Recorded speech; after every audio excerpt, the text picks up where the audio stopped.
Hello everyone, welcome back to my channel. So we are closing up the first week of October with Dark Highlander by Karen Marie Moaning. And again, I'll have the photo of the actual cover up on the thumbnail. If you don't like those, let me know. I can try and figure out whatever in the heck is going on that's causing the regular thumbnails to go in upside down. So let's get on with the review. So this is the story of Dageus MacKeltar and Chloe Zanders.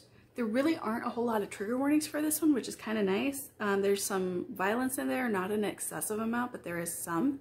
And there are a few kidnapping scenes. So that's fun. So I'm going to give you a synopsis of the prologue because there's a lot of backstory in the prologue that actually happens before the story that is essential to understand the story. And then we'll go on with the rest of the review. So, thousands and thousands of years ago, there was a race of people, I'm going to butcher this so bad, but they are called the Tuatha Danann. If you know the correct pronunciation, let me know. They are also known as the true race, or fairies. They are the lore that fairies were based off of. So I'm going to refer to them as fairies for the rest of the story, just because I don't want to say the actual name again, because I butcher it like no other. So they came to our world and they lived with humans in peace for many, many years. They even went so far as to teach some humans the ways of the Druids, which apparently came from them. And then after a period of time, animosity started to pop up between the two peoples, and they ended up leaving to avoid actual conflict and war. They didn't actually leave the earth. However, it is said that they started holding their courts in areas that were hard for humans to find. They don't really give a lot of description as to what that entails. However, there were still humans that had learned the ways of the Druids, including what they refer to as sacred geometry and maths.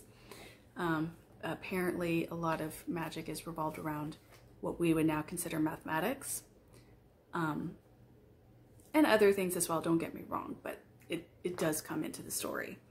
But, and so these different groups of Druids had kind of created their own little factions and started warring with each other, as seems to be the nature of people. And there was a group of at least 13 of them who had gone completely evil, and they came very close to destroying the earth, at which time the fairies stepped forward, stripped them of their powers, and caught them in a place in between realities or worlds, their souls, and basically that is their punishment. They wanted to live forever, you're going to live forever in this alternate place where nobody else is, with no power. So then the fairies created a compact with a noble family by the name of Keltar, and created a compact with them wherein they would retain the powers and the knowledge of the Druids, only using it for good. You know, nurturing the land, helping to restore the world from the war that had occurred from what happened. You can still use the magical stones, and basically the stones give you the power to go back in time, but you cannot use it for personal or political gain. You can only use it for the good of the whole world, essentially. And in return, the fairies would not harm mortals or spill what is called their life's blood, basically not kill people. So it was something of an agreement, and it was sealed. Over time, the Keltars had migrated to Scotland, at which point their name changed to MacKeltar. And in the 1600s, unfortunately, one of the MacKeltars violated the compact. Druid MacKeltar was in an enchanted sleep that had been chosen by him, and the tower he had been slumbering in had caught fire, and so Dageus MacKeltar, his twin brother, had gone back in time to save his brother from that fate. while technically it was a loving and noble gesture, it did still violate the compact, as the only way it would have been considered acceptable would have been if the MacKeltar bloodline were close to extinction, basically. So even though it was a positive and pure of heart act, it was still wrong in the eyes of the compact. So when he went in time to save his brother, he was then possessed by the 13 souls of the evil druids. And from there, we actually start the actual story, which begins in modern day Manhattan. So Chloe Zanders has been sent to loan a 5-year-old tome or text to a wealthy donor of the museum that she is interning and working at. The owner, or the donor, is not there when she arrives at his apartment complex. It is a very posh, upscale apartment complex, you know, complete with like doorman and like private elevators and all that kind of stuff. But the doorman essentially tells her he's not here, but the door is unlocked, so just go in and you can leave the package there, with a very clear insinuation that he doesn't think there is a package. He thinks that she is the package for him, so to speak. Apparently a lot of women come in and out of Dageus's apartment. So she gets there, intends to just leave it in the front room, and when she gets inside, whoa, sorry, but when she gets there, she's completely flabbergasted when she sees a plethora of Scottish antiquities. And she is, again, she's a student of antiquities. She has a very deep love for Scottish antiquities, specifically, as she was raised by her Scottish grandfather from the age of 4. So she starts kind of poking around the apartment and, you know, going into like, you know, different rooms in the apartment, ending up in Dageus's room, actually ending up underneath Dageus's bed, where she is surrounded by condom wrappers and a bunch of texts that, upon looking at them, she realizes that they are actually ones that have been stolen from private collections. And it's then when it dawns on her that, oh no, he's the ghoulish ghost, which apparently is a well-known thief in the area of Manhattan at this time. By this point, Dageus has returned home and finds her under his bed. And at this point, obviously she knows he's been stealing things, so he can't really let her go. So he kind of holds her captive while trying to get her to understand that, yes, I stole them, but I'm actually going to be returning them. I'm using them for research. I need them. But once I am done, I will return them. Once he's convinced her, basically, that he's going to give them back, which she doesn't actually believe until he has given them back, somehow he manages to convince her to go with him to Scotland to help him finish his research. When they get to Scotland, he takes her back to 16th century Scotland, where he and his father begin doing the research to try and find out if there is a way to get rid of the 13 evil druids that are currently possessing his body. And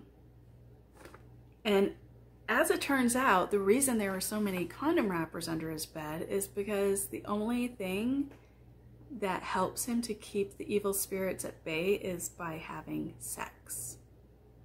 Lots and lots of sex. So at first, Chloe kind of freaks out, understandably so. She thinks she's in a dream, and then when she realizes she's not in a dream, she doesn't know what to do. And eventually she kind of calms down and she's like, okay, well, oh, you're possessed by 13 evil druids. I guess I believe that. I mean, you took me back in time, so, I mean, there's not much you would not believe at that point, right? So she decides to help them, trying to search the texts. And when they've gone through everything they possibly could, they come back to modern time to try and finish figuring out what needs to happen. So far, the only thing that they know is that the only known way to stop it is for Dageus to die.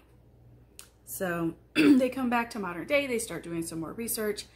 There is another group in modern day that are descendants of the 13 evil druids who are actively trying to bring back the 13 evil druids because, you know, who doesn't want to destroy the world that they live in? But, so they've been trying extremely hard to try and force Dageus to turn dark. So yeah. While they've been surveilling him, they realize that Chloe is someone extremely important to Dageus. So they abduct her and hold her hostage to try and force him to turn himself over to them. When he gets there to save her, she blacks out, like he did something to her so she couldn't see what was going on. I don't know why I feel the need to give you like physical representations of what I'm saying, but just go with it. So eventually she passes out, and when she wakes up, Dageus isn't there. She recuperates with his twin brother Drustin and his wife Gwen, and eventually comes home to Manhattan. That is not the end of the story, but that's the last I can give you of the story without giving away the ending. So if you want me to do spoiler reviews rather than the type of reviews I do, let me know, because I know some people may get annoyed that I don't give you the ending, so let me know. Chloe, she's an innocent soul with a huge love of Scottish antiquities, again stemming from the fact that she was raised by her Scottish grandfather. Considering that she was kidnapped, taken back in time, fell in love with a druid who was possessed by 13 evil souls, then used as bait to capture him, she actually holds together pretty well throughout the story. To be honest, I think she held together too well.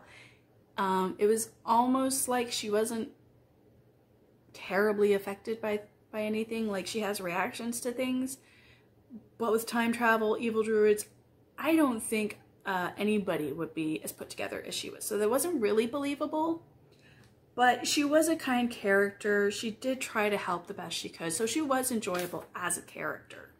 I just didn't necessarily believe that anybody would be able to handle things as well as she did. Dageus, you constantly see and feel the battle that's going on inside him, between him and the 13 souls. Again, sex is the only way that seems to help him to stave off these evil spirits, so he has a lot of it. However, that being said, even though that's the only way to hold him back, once he met Chloe, he didn't have sex with anybody else. He could have, and there were a few times where he thought he might have to, just so that he wouldn't accidentally hurt her. But he didn't do it because he fell in love with her. And even during all that time, he refused, even when she got to a point where she was ready to sleep with him, he refused until she knew exactly what was going on. He waited till he'd taken her back in time. He waited till she could see what he could do, what was going on, the fact that he was possessed by evil spirits, or, you know, evil druids and whatnot, because he didn't want to violate her trust. He didn't want to violate her as a person. So it kind of speaks to his character, the fact that he was going through all of this and still trying to do the right thing. So I liked him as a character. I like Chloe as a character. I thought if you were to meet someone like him in real life without the 13 evil spirits, I don't think any woman would have a hard time falling for him. So I like the story. It had a lot going on. There was magic, time travel, fairy lore, possessions, and it wasn't even the entirety of it. So it was a lot. It was handled very, very well. Character development was pretty good. It wasn't great, but it was pretty good. All in all, I'd give it a 4 out of 5 stars, and I would definitely recommend it for your Hunttober. I will see you at the next review. Everybody have a good day. Bye-bye.